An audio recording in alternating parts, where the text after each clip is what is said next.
Jared, give me your full name. Jared Lindrith Wayne Murray. Okay, and what's your date of birth? July the 20th, 1994. Okay. 체포된 직후 보통의 범죄자들은 조사를 받는 과정에서 특이한 행동을 보입니다. 그리고 이 행동으로 인해 범인의 성향을 파악하는 기술은 경찰들이 대부분 갖고 있는 기술이죠. 이 남성의 경우 눈앞의 커플에게 질투심을 느껴 안면식도 없는 커플을 살해한 히키코모리 범죄자입니다. 이 남성의 같은 경우 조사를 받는 과정에서 두려운 척 그리고 정신 나간 척 연기를 하며 감형을 유도했습니다. 하지만 실패했죠. 이 여성의 경우 자신의 남자친구를 살해했음에도 불구하고 자신이 피해자인 척 연기를 했습니다. 자신이 먼저 공격받았으며 정당방위였다. 거짓 진술을 일관했습니다. 하지만 자신의 거짓말이 들통날까봐 조사를 받는 내내 불안한 모습을 보였습니다. 당연히 그녀의 모든 진술은 거짓이었으며 범죄에 걸맞는 형량을 선고받았습니다. 이처럼 범죄자들은 체포되어 조사실에 들어가면 각자의 특유한 행동을 보입니다. 그리고 그 행동들은 대부분 비슷한 모습을 보인다고 합니다. 이들이 원하는 것은 무죄 혹은 감형입니다. 물러설 곳이 없다면 감옥이 아닌 정신병원에 수감되기 위해 미친 척을 하기도 합니다. 저 또한 여러 범죄자들의 조사 과정을 지켜봤습니다. 하지만 오늘 소개해드릴 제로드 머레이라는 남성의 행동은 지금까지 본 적 없는 모습입니다.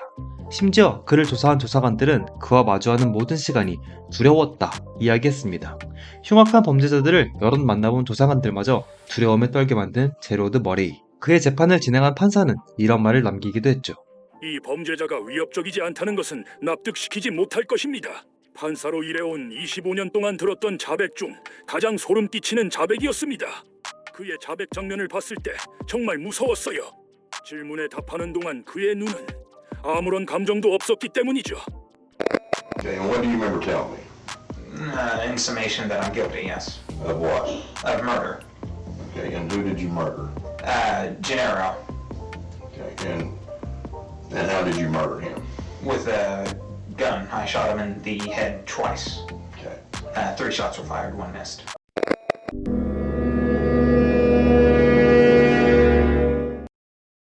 미국 중남부에 위치한 오클라호마 대학. 이곳의 남자 기숙사엔 아주 특이한 남학생이 있습니다. 1년 내내 검은색 정장을 입고 다니며 말투가 로봇 같은 남학생이었죠. 그의 이름은 제로드 머레이. 오늘 이야기의 주인공입니다. 그는 특이한 행동들 때문인지 다른 학생들과 어울리지 못했습니다. 더 나아가 따돌림을 당하기도 했죠. 어둡고 칙칙한 머레이는 다른 학생들에게 위화감을 주었습니다. 하지만 이런 머레이에게 먼저 다가와준 친구가 있었죠. 이름은 제네로 산체스. 산체스 또한 시골에서 상경한 대학생이었는데 컴퓨터 게임 속 친구들 말고는 친구가 별로 없었습니다.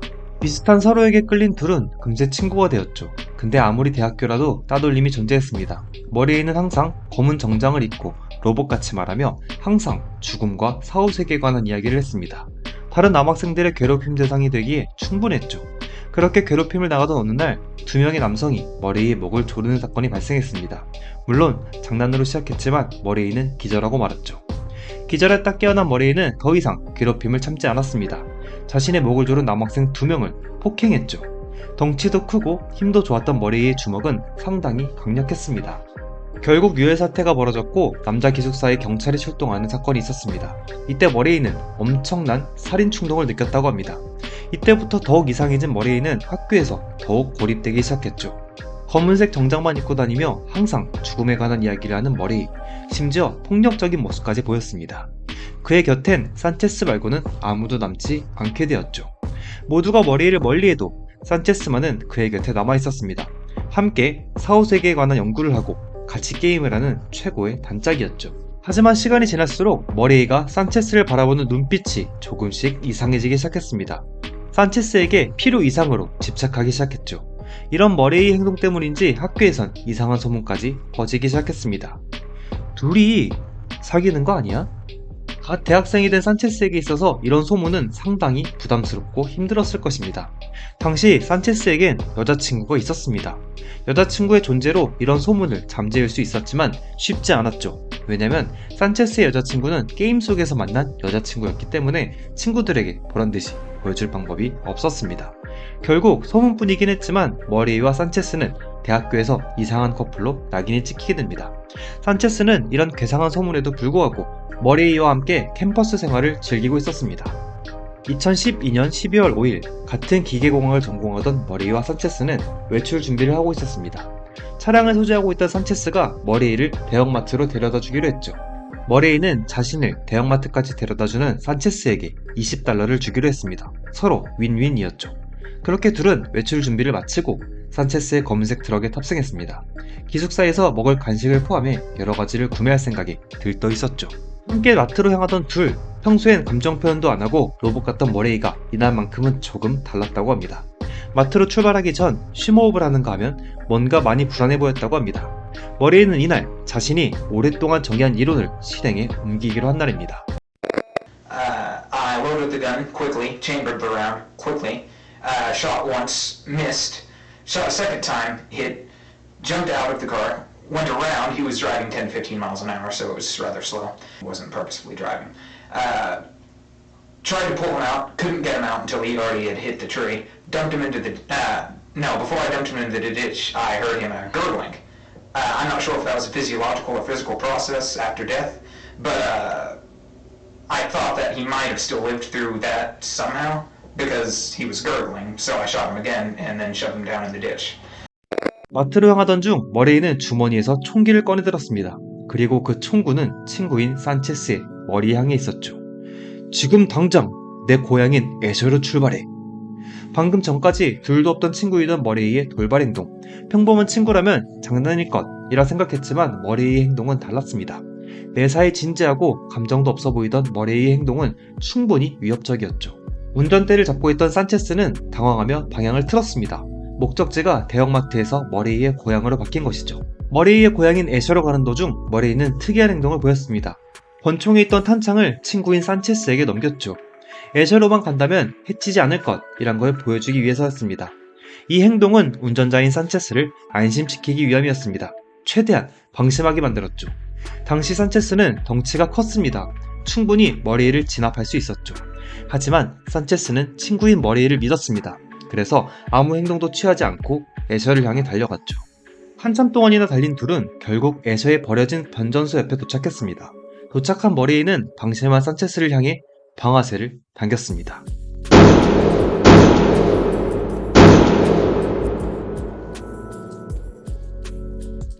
총 3발이 발사되었고 한 발은 빗나갔지만 두 발은 산체스의 머리에 명중했죠. 분명 탄창을 산체스에게 주었는데 어떻게 발사되었을까요? 사실 머레이는 또 다른 탄창을 주머니에 준비해둔 상태였습니다. 모든 것이 계획적이었죠. 결국 산체스가 운전하던 트럭은 도랑으로 떨어져 나무에 박은 뒤 멈췄습니다. I made the decision 3 days prior to the incident. Attempted it 2 days prior to the incident, but he was not in his room, and then did so today as he was in his room. Okay. So you've been planning this for 2 days. 2 weeks, yes. 2 weeks. But not with a selected individual, no. And when did you get to the point where you knew it was going to be him? That was 3 days prior to the incident. 머레이는 범행 장소에서 오랫동안 머물렀습니다. 이미 사망한 산체스에게 총알을 2발 더 발사한 머레이는 싸늘하게 식어있는 시신을 오랫동안 관찰했습니다. 왜냐면 그가 산체스를 살해한 이유 때문이었죠. 그는 사망한 인간에게서 영혼이 빠져나가는지 궁금했습니다. 그래서 가장 만만하고 가장 방심하고 있을 자신의 유일한 친구를 살해한 것이죠. 그렇게 한참이나 시신을 지켜보고 있을 때 어디선가 승용차 한 대가 나타났습니다. 그저 지나가던 행인이었죠. 머레이는 이때 당황하는 기색 없이 승용차에 다가갔습니다. 저를 마을까지 데려다 주실래요? 보시다시피 차가 나무에 박히는 바람에. 머레이는 행인에게 마을까지 데려다 달라 부탁했습니다. 행인은 흔쾌히 머레이의 부탁을 들어주었죠. 그렇게 차를 얻어 탄 머레이는 마을에 도착했고 곧장 친구의 집으로 향했습니다. 그리고 친구와 그의 아버지에게 자신의 범행을 모두 자백했죠. 이때 머레이의 범행을 모두 들은 친구와 아버지는 머레이의 범행을 감춰주기 위해 노력했습니다. 우선 WD를 주며 모든 지문을 지우라 지시했고 시신을 제대로 처리하라 이야기했습니다. 머레이는 조언대로 다시 범행 현장으로 향했습니다. 그렇게 지시받은 대로 증거를 인멸하고 산체스의 시신을 나무와 흙으로 덮어둔 채 산체스의 차량을 타고 캐나다 국경으로 향했습니다. 하지만 얼마 못 가 머레이는 경찰들에게 체포되었죠. 처음에 머레이를 마을로 데려다준 행인, 그는 그의 범행을 모두 목격한 상태였습니다. 그래서 머레이를 마을에 내려다 주고 곧장 경찰에 신고한 것이죠. And so why did you choose to take him to Asher to kill him? When My plan was for after my killing him, I was going to head north towards Canada. and Asher was further north than Ada, so. Okay. That and I know the surrounding terrain and I knew a good spot. I didn't have that spot planned in particular. If I had planned that far ahead, I would have had a grave dug. But I knew a general area. 경찰에 체포된 머레이는 곧바로 심도 높은 조사를 받았습니다. 지금까지 제가 머레이의 조사 과정을 몇 차례 보여드렸을 것입니다. 여러분은 머레이의 조사 영상을 보고 이상한 점 못 느끼셨나요? 머레이는 거의 모든 질문에 즉시 답합니다. 1초의 망설임이나 고민도 하지 않죠. 심지어 원리 원칙을 따져 자신의 체포 과정과 조사 과정을 조율하기도 합니다. 그의 대답은 거의 로봇에 가까웠죠. 명확하고 예의 바른 살인마의 모습이었습니다. 경찰이 범인을 체포할 때 이야기하는 미란다의 원칙 알고 계십니까? 경찰 또는 검찰이 용의자를 체포하거나 신문하기 전에 고지하도록 되어 있는 권리입니다. TV 속 드라마나 영화에 자주 등장하여 여러분도 알고 있을 것입니다. 이를 고지하지 않는 상태에서 이루어진 체포는 효력이 없는 것으로 판단될 수 있다고 합니다. 머레이는 이 정보를 모두 알고 있었으며 오히려 자신을 체포한 경찰을 당황하게 만들기도 합니다. Hey, Jared. Yeah. My name is Under Sheriff J.T. Palmer. Me and you met on the side of Highway 177 in Matsine Road at about 3:12 this morning, didn't we? Yes, sir. Okay. And at that time, you made a couple of statements to me when I put you down on the ground. And then after we got up, I read your rights to you, correct? You read my rights before I got up, sir. Okay. Before you got up off the ground. Yes, sir. But you did make a couple of statements. Yes, sir, I did. Before I read your Statements, rights, sir. without me asking you anything. Yes, sir. You told me you was the guy that I was trying to find. Yes, sir. Okay.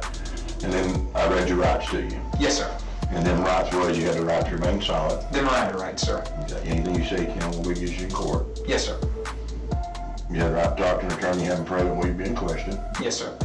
And if you couldn't afford to hire one to be appointed to represent you. Yes, sir. 머레이는 자신이 처한 상황이 매우 불리함에도 불구하고 자신의 범행을 부인하는 모습은 전혀 없었습니다. 그가 조사받는 과정은 약 78분짜리 영상으로 기록되어 있는데 그는 78분 내내 감정 표현은 전혀 없었으며 쓸데없는 말은 단 한마디도 하지 않았습니다. 그저 질문을 받으면 질문에 성심성의껏 답했습니다. 질문이 없거나 혼자 있는 시간은 정말 아무 행동도 취하지 않았죠. 손가락을 움직인다거나 그러한 아주 작은 움직임마저 없었습니다. 마치 정말 기계 같은 모습이었죠. 경찰이 조사 과정 속에서 용의자를 혼자 두는 것은 전략적인 방법입니다. 범인은 대개 조사실에 혼자 남겨지면 조사 과정에서 보여주지 않는 모습을 보여준다고 합니다. 조사관들의 압박이 순간적으로 풀리면서 개인 행동이 튀어나오는 것이죠. 하지만 머레이는 그런 이상 행동은 전혀 보여주지 않았습니다. 당시 머레이를 조사한 조사관들은 그에 대해 어떠한 정의도 내릴 수가 없었습니다. 분명 범인은 맞는데 어떠한 성향인지 어떤 생각을 하는지 전혀 읽어낼 수가 없었죠. 그래서 사람을 살해하고도 전혀 미동 없는 머레이의 눈은 누구보다 차갑고 무서웠다고 합니다. 조사관들은 그의 기록에 두렵다라는 단어를 몇 차례나 기입했다고 합니다. 어떤 살인마보다 차가운 눈을 갖고 있던 머레이가 유일하게 감정을 드러낸 모습이 있긴 합니다. 조사관의 질문에 유일하게 생각하고 고민한 뒤 대답한 장면이죠. 바로 이 장면입니다. Why did all of a sudden did you decide that you needed to go to Asher?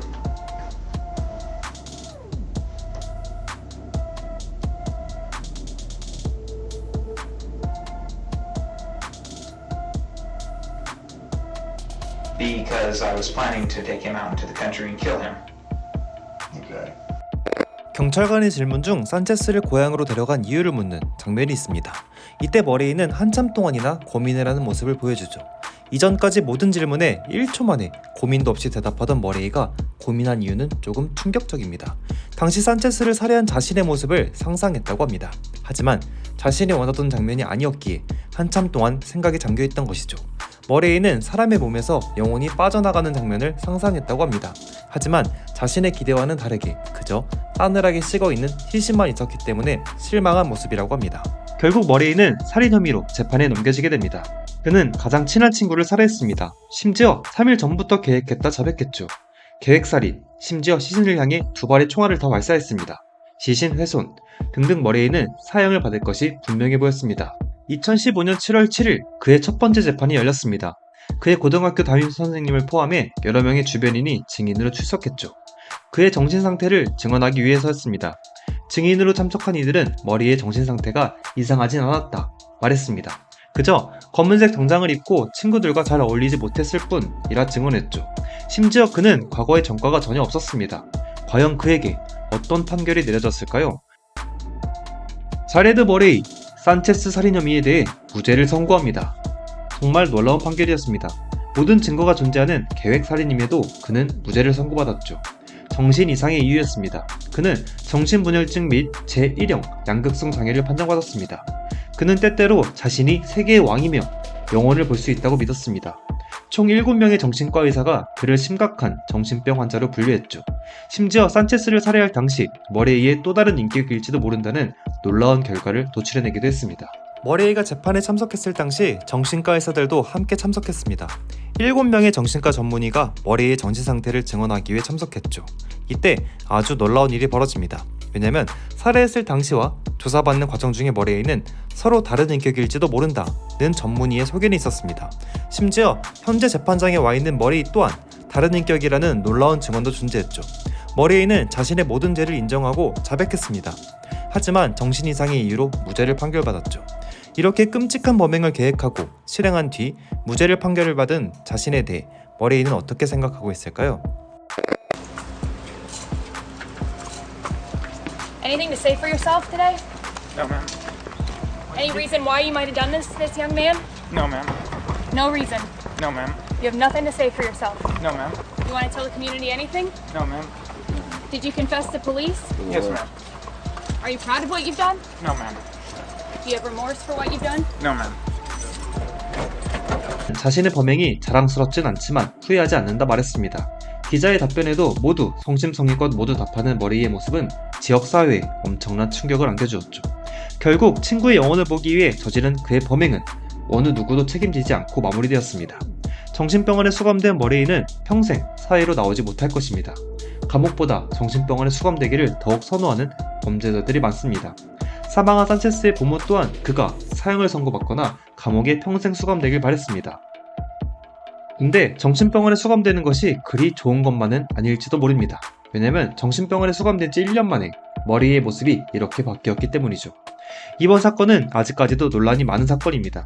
무죄가 선고된 것이 매우 충격적이었기 때문이죠. 일부 전문가들은 그가 지능적으로 수사관들과 판사 앞에서 연기를 했다고 말합니다. 사형을 피하기 위해서 말이죠. 여러분이 보기에 그가 연기한 것처럼 보이나요? 아니면 정말 정신질환을 앓고 있는 것처럼 보이나요? 머레이가 판결을 받고 정신병원에 수감되기 전 조사관의 한 질문에 조금 망설이며 대답한 것이 있습니다.